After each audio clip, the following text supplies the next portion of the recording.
오늘 본문은요, 우리 나사로와 마리아 그리고 마르다의 삶을 이야기하고 있습니다. 나사로와 마리아, 마르다는 아주 평화롭게 의좋게 살고 있던 온누이였습니다. 그들은 서로 사랑하며 살고 있었어요. 그리고 이들은 또 예수님을 아주 극진히 사랑하는 그런 사람들이었습니다. 그들이 예수님이 찾아오실 때 그 가정에 찾아오시면 서로의 역할도 있었어요. 마르다는 예수님을 극진하게 대접하는 일을 맡았고요. 또 마리아는 또 예수님의 말씀에 집중을 하는데, 열중을 하는데 그런 역할을 맡았고, 그리고 나사로는 손님을 대접하고 예수님을 보좌하는 그런 일을 서로 맡았습니다. 그런 그들을 예수님도 아주 사랑하셨습니다. 그래서 자주 이 가정을 방문하셨어요. 그래서 이 가정의 모습은 주님 보시기에는 참 이상적이고 평화로운 그런 가정이었습니다. 지금도 모든 사람들의 바람은 이들 가정처럼 평화롭게 사는 것이지요. 그러나 우리가 사는 세상은 항상 성공만 있고 평안만 있는 것이 아닙니다. 바다가 늘 잠잠할 수 없는 것처럼, 날씨가 항상 화창하고 따뜻한 봄날 같을 수가 없는 것처럼, 우리의 인생도 늘 평안하고 늘 잘되고 늘 형통하고 늘 건강이 보장되지는 않는다라고 하는 것입니다. 우리의 삶은 때로는 잔잔한 호수와 같은 평안함이 유지될 때도 있지만, 어느 순간 거친 비바람과 거센 풍랑이 밀려오기도 합니다. 그것이 인생이라는 것이죠. 우리의 삶은 언제나 우리가 예기치 않는 일들이 일어나기 마련이라고 하는 것입니다. 오늘 본문에서도 보면 이 평온하던 마르다의 집에 큰 어려움이 찾아왔습니다. 그 가정의 기둥인 나사로가 큰 병에 걸린 것입니다. 그 병이 무슨 병인지는 알 수가 없지만 나사로는 그 병으로 죽을 상황에 처하게 되었습니다. 말 그대로 막다른 골목에 처하게 되었다라고 하는 것이죠. 이런 일을 누가 상상이나 했겠습니까? 그런데 이런 불행은 어느 날 갑자기 우리가 생각하지 못했던 순간에 밀어 닥친다라는 것입니다. 대부분의 사람들은 이런 불행은 나에게는 생기지 않을 것이다라는 막연한 기대감을 가지고 살고 있습니다. 그래서 이렇게 갑자기 큰 어려움이 닥쳐오면 너무나 당황스러워하면서 왜 나한테 이런 일이 생기는 것인가라는 그런 의문을 갖는 모습을 볼 수 있습니다. 그러나 우리는 세상에서 살 때 이렇게 막다른 골목에 처할 때가 종종 있다라고 하는 것이죠. 아이가 학교 생활도 잘하고 친구 관계도 원만하게 잘 지내고 있는 줄 알았는데, 어느 날 학교에서 선생님으로부터 이 아이가 학교에서 문제를 일으켰다는 연락을 받습니다. 전혀 생각하지 못했던 일이라 그 말을 들은 부모는 무척 당황스럽죠. 그런 것은 남의 이야기인 줄 알았는데 내 자식이 그럴 줄 몰랐기에 충격을 받습니다. 건강을 자신하던 사람이 어느 날 몸이 아파서 병원을 찾아갔더니, 진찰을 받았더니 의사가 심각한 얼굴로 큰 병원으로 찾아가라고 말을 합니다. 그러면 눈앞부터 그냥 캄캄해지는 거죠. 큰 병원에 가서 그렇게 이것저것 검사를 해보았더니 당장 수술을 해야 된다고 합니다. 그렇게 수술실 앞에서 초조하게 기다립니다. 남들이 입원했을 때 병문안을 많이 가봤어도 내가 그 자리에 있게 될 줄은 몰랐습니다. 그럴 때 사람들이 외치는 말이 뭔지 아십니까? 왜 하필이라는 말이에요. 왜 하필? 왜 하필 나에게 이런 일이 생기는 건가? 내가 무엇을 잘못하였는가라는 그런 생각을 하게 된다라고 하는 것이죠. 그리고 그런 마음으로 기도하게 됩니다. 그런데 여러분, 우리가 여러분에게 어떤 평안할 때, 여러분이 건강할 때, 내 사업이 잘 되고 형통할 때, 사람들과의 관계가 원만하고 자녀들이 문제없이 잘 자라고 있을 때 하나님께 왜 나에게 이런 복을 주십니까? 라고 그렇게 기도해 보신 분이 계십니까? 아마 그런 기도를 해보신 분은 안 계실 겁니다. 그것을 우리가 부모와 자식 간의 관계로 한번 생각을 해 보십시오. 자식들은 아쉬운 것이 없을 때, 자기가 평안할 때는 부모님을 잘 찾아오지 않습니다. 그러면 부모는 내가 저 녀석을 어떻게 키웠는데 이럴 수 있어 라는 그런 서운한 마음을 가질 수가 있는 것이죠. 그런데 하나님도 똑같이 우리를 향해서 그런 서운한 마음을 가질 수가 있다라는 생각을 해보신 적이 있습니까? 여러분, 우리 인생은 건강할 때나 형통할 때가 있습니다. 그런데 우리의 건강과 형통함은 항상 보장된 것이 아닙니다. 우리의 삶은 때때로 막다른 골목에 몰린 것 같은 때가 찾아옵니다. 그럴 때 우리의 마음에서 자연스럽게 튀어나오는 질문이 있어요. 그것은 하나님이 나를 사랑한다고 하시면서 왜 나에게 이런 어려움을 주시는 것인가 라는 것입니다. 오늘 나사로와 마리아와 마르다는 예수님을 정말로 사랑했던 사람들이었어요. 특히 마르다는 누구보다도 예수님을 극진하게 정성을 다해서 대접했던 사람입니다. 그녀는 예수님을 진심으로 사랑했고 또 예수님도 그들의 마음을 아셨기에 그들을 사랑하셨습니다. 그래서 바쁘게 사역을 하시다가도 힘들 때면 잠시 쉬어가기도 하셨던 아주 가까운 그런 사이였어요. 그러면 우리 생각에는 이 가정에 예수님이 그처럼 사랑하시니까 이 가정에는 늘 주님 주시는 평안의 복이 늘 충만해야 되지 않겠습니까? 왜 나사로가 큰 병에 걸려서 고통스러워야 합니까? 왜 이런 고난을 주시는 걸까 하는 그런 의문을 가질 수가 있다라고 하는 것이죠. 그런데 이러한 고난 속에는 우리 주님께서 이 가정에 더 큰 은혜를 주시고자 하는 깊은 뜻이 담겨져 있는 것을 우리가 알아야 하는 것입니다. 하나님이 우리에게 주시는 것 중에서 무익한 것이 있을까요? 하나님께서 우리에게 주시는 것 중에 우리에게 전혀 필요치 않은 무익한 것이 있을까요? 그런 것은 없습니다. 하나님이 우리에게 비록 고난을 주신다 할지라도 그 고난의 뒤에는 하나님의 은혜가 담겨 있는 것이고 결국에는 우리를 유익하게 한다는 것이 성경의 약속이라고 하는 것을 믿으시기 바랍니다. 오늘 본문에 보면 나사로가 죽게 되었습니다. 그런데 이 사건을 통해서 그들은 결국 하나님을 만나는 은혜를 입게 되었고 하나님의 깊은 섭리를 체험하게 되었고 하나님의 깊은 뜻을 발견하게 되었다라고 하는 것입니다. 여러분은 언제 하나님을 만나셨습니까? 언제 하나님을 만나셨나요? 여러분 건강할 때 하나님 만나셨습니까? 여러분의 삶이 형통할 때 하나님을 만나셨나요? 아니면 막다른 골목에 몰려 있을 때 만나지는 않으셨습니까? 건강에 이상이 생겨서 병원에 갔다가 하나님을 만나지는 않으셨나요? 자녀의 문제로 간절하게 기도하다가 하나님을 만나지는 않으셨습니까? 그렇게 절박한 자리에서 비로소 나의 영적인 눈을 뜨게 되고 깊은 생각을 하게 되고 그곳에서 하나님을 체험하지는 않으셨습니까? 그렇다면 그 고난은 무엇입니까? 그 고난은 불행이고 저주일 뿐입니까? 아니면 그것은 하나님을 만나고 하나님을 발견하게 되는 복된 과정입니까? 세상에서 살아갈 때 우리에게 찾아오는 모든 일들은 시간이 지난 뒤에야 그 의미를 알 수가 있습니다. 지금은 알 수가 없고 지금은 막막하고 지금은 원망스러운 일이라도 나중에 지나서 보았을 때 생각해 보면 하나님이 나를 사랑하셔서 이끌어 주신 예비된 길이라고 하는 사실을 깨닫게 된다라고 하는 것입니다. 여러분 별을 보려면 어디로 가야 됩니까? 우리 방 안에서 창문 열어놓으면 별이 잘 보입니까? 잘 안 보여요. 아주 밝은 금성 같은 큰 별은 보일지 모르겠습니다. 안락한 방 안에서 창문을 열고 밖을 봐서는 별이 제대로 안 보입니다. 어디로 가야 됩니까? 별을 제대로 보려면 칠흑같이 어둠이 있는 곳으로 가야 되는 거예요. 깜깜한 곳으로, 주변에 어떠한 불빛도 없는 곳으로 가야지만 그 별을 제대로 볼 수가 있는 것입니다. 빛이라고는 찾아볼 수가 없는 깊은 들판이나 산골짜기로 가야 선명하게 별을 볼 수가 있는 거예요.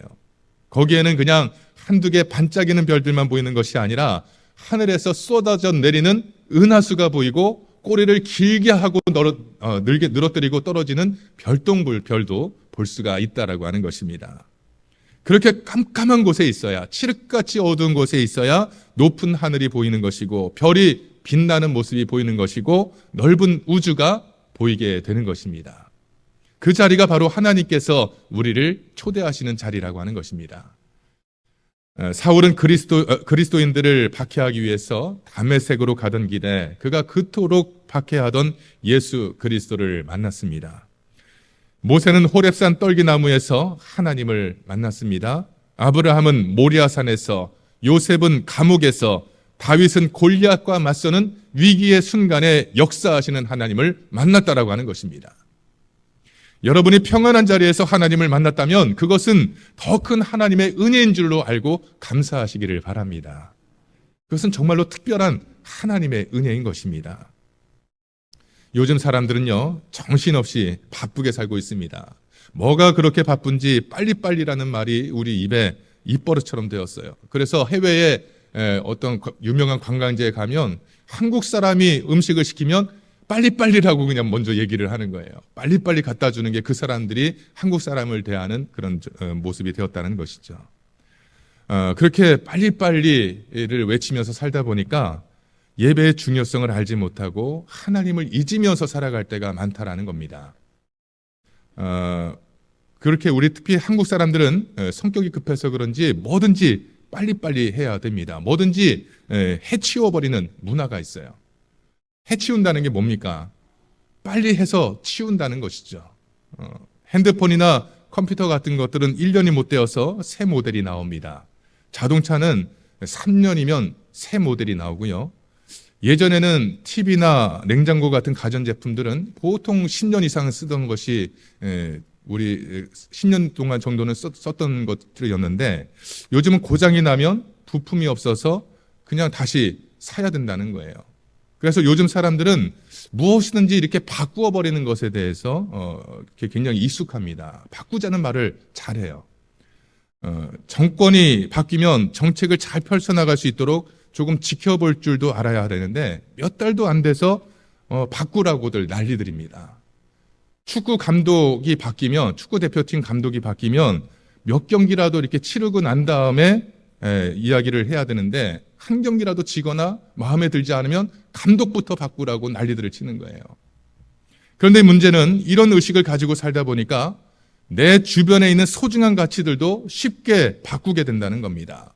친구도 쉽게 바꾸고 교회도 쉽게 바꿉니다. 신앙도 쉽게 포기해버립니다.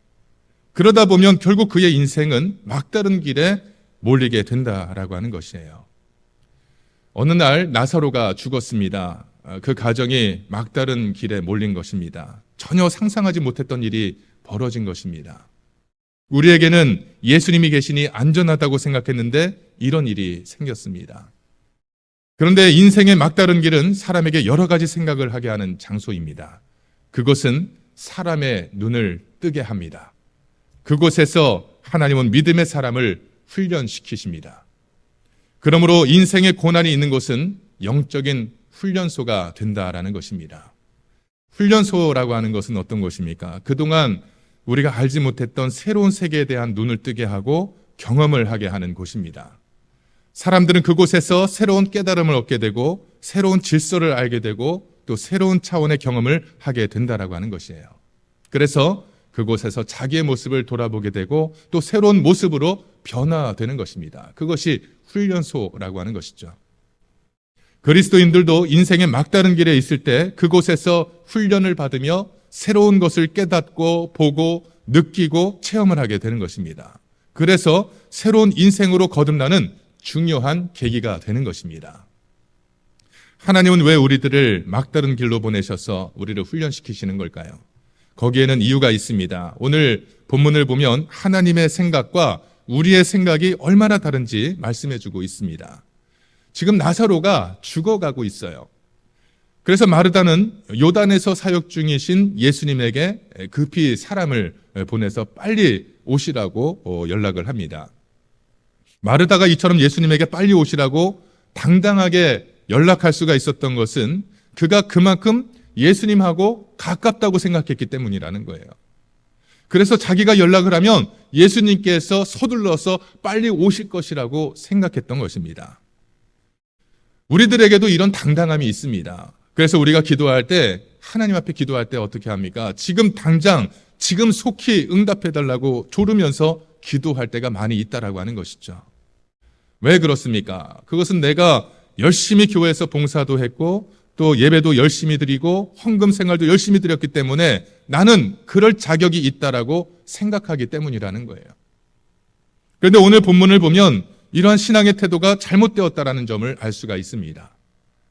오늘 본문에서 예수님은 나사로가 위독하다는 소식을 들으시고도 이틀을 더 그곳에 지체를 하십니다. 6절 말씀을 함께 읽어보겠습니다. 시작. 나사로가 병들었다 함을 들으시고 그 계시던 곳에 이틀을 더 유하시고. 아멘.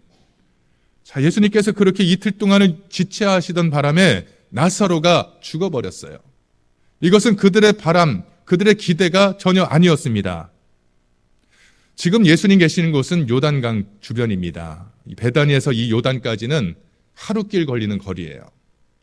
예수님에게 나사로의 소식이 전해지기까지 하루가 걸렸다는 이야기입니다. 그러면 예수님이 나사로의 소식을 듣고 곧바로 베다니로 가시면 또 하루 길이 소비가 되니까 이틀이 걸리는 것이죠. 그런데 예수님은 그 소식을 들으시고도 이틀을 더 그곳에 머무셨다라고 하는 것이에요. 그러는 사이에 나사로가 죽었다는 소식이 들려옵니다.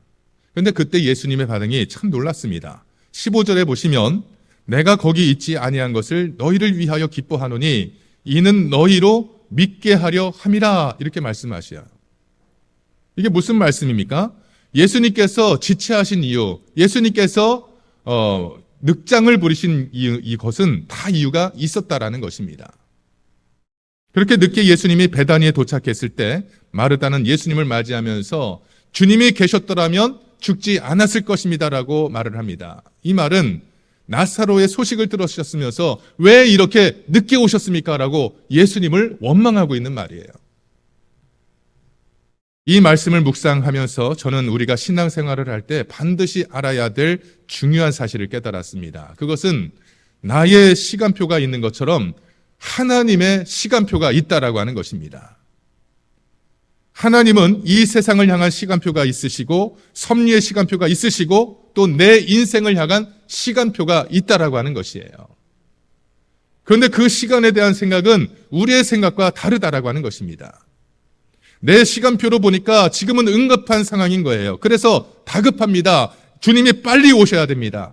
그래서 다급한 마음으로 주님 앞에 간절하게 기도를 합니다. 그러나 하나님의 시간표는 내 시간에, 내 상황에, 내 형편에 얽매이는 것이 아니라고 하는 거예요. 그래서 마르다는 마음이 급하고 시간을 다투고 있지만 예수님은 오히려 그곳에 이틀을 더 유하셨던 것입니다. 우리가 시험에 들지 않고 지혜롭게 신앙생활을 하려면 우리는 먼저 인내하는 연습을 해야 하는 것입니다. 그리고 하나님의 시간표가 무엇인지를 깨닫게 해달라고 먼저 기도해야 되는 것이에요. 그것을 모르니까 자꾸만 우리는 시험에 들고 넘어지게 된다라고 하는 것입니다. 우리에게는 보다 성숙한 믿음이 요구가 됩니다. 성숙한 믿음이란 무엇을 말하는 걸까요? 우리의 믿음이 성숙해질 때 우리가 확연히 달라지는 것이 있습니다. 그 중에서 가장 큰 변화는 우리의 기도가 달라진다는 것이에요. 그동안은 하나님께 빨리 주세요라고 기도했지만 우리의 믿음이 성숙해지게 되면 이대로 좋습니다라고 변화되는 것입니다. 보여주세요라고 하는 기도가 순종하겠습니다라는 기도로 바뀐다라고 하는 것입니다.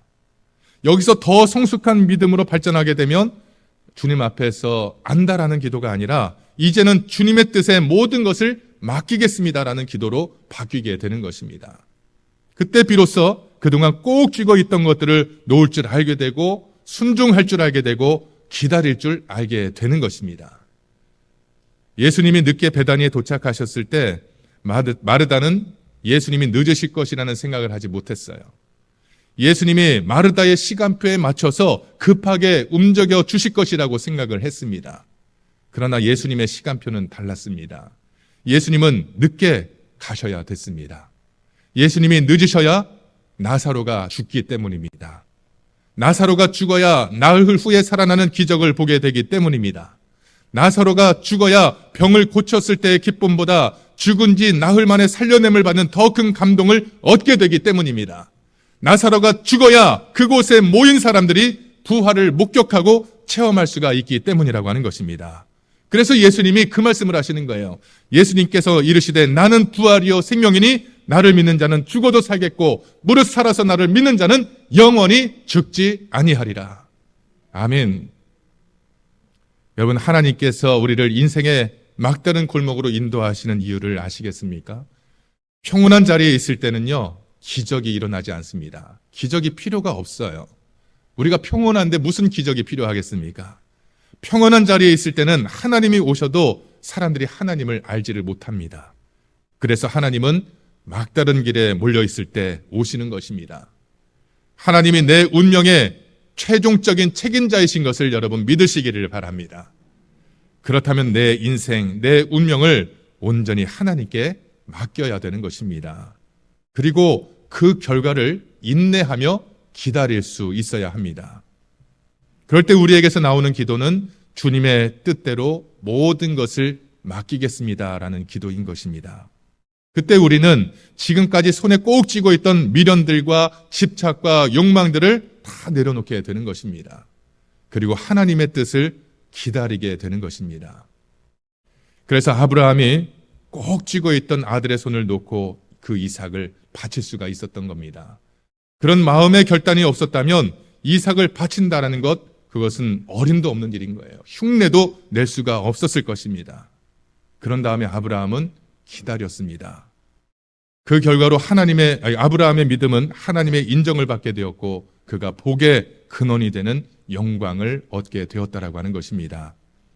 사도 바울이 다메섹으로 가는 길에서 강한 빛을 보고 주님의 음성을 듣고 난 다음 그가 그토록 중요하게 생각했던 자신의 모든 것들을 다 버리게 되었습니다. 그런 다음에 그의 입에서 나온 고백이 나는 이제부터 예수만 알기로 작정하노라라는 것입니다. 베드로가 밤새도록 그물을 내리고 고기를 잡으려고 했지만 헛수고였습니다. 여태껏 이런 적이 없었어요. 업으로 잔뼈가 굵은 베드로도 이것은 처음 겪는 일이었습니다. 그는 거기서 인간의 무능함을 경험하고 자기의 한계를 실감합니다. 그때 주어진 주님의 말씀은 깊은 곳으로 가서 그물을 한 번 더 내려보라는 것이었습니다. 그리고 그 말씀에 순종할 때 배가 잠길 정도로 수많은 고기가 올라오는 놀라운 기적을 체험하였고 그때 자기의 모든 것을 내려놓고 주님을 따라 나서게 되었다라고 하는 것입니다.